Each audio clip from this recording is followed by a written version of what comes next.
Où sont passés nos milliards?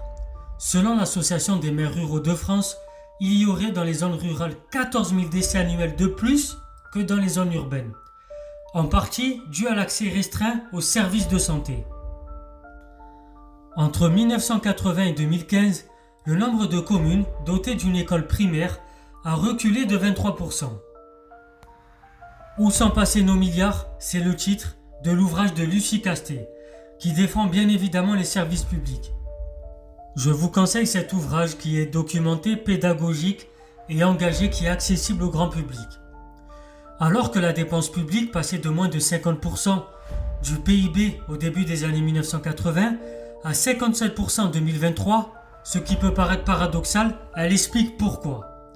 Mais la part des fonctionnaires dans l'emploi total a tendance à baisser depuis 2015. De même que leur rémunération, en tenant compte de l'inflation. Donc les fonctionnaires perdent leur pouvoir d'achat. Maintenant, dans ce contexte, j'affirme à titre personnel qu'il faut revoir l'attribution du crédit d'impôt pour la compétitivité et l'emploi, le CICE, et celui du CIR. Je vous rappelle que le CIR, c'est le crédit d'impôt recherche. C'est un dispositif fiscal de soutien aux activités de recherche et de développement des entreprises. Je vous invite à voir les vidéos que j'ai fait sur le sujet. En tout cas, je vous rappelle que le CIR et le CICE, c'est source d'effet d'aubaine pour les grandes entreprises.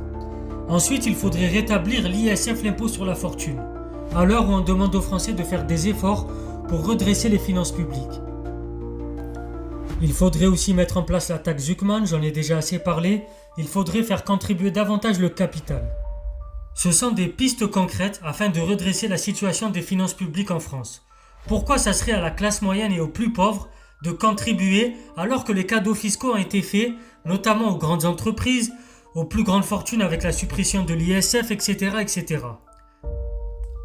C'est une question de justice fiscale et sociale. C'était Soso l'Intello, je vais m'arrêter là.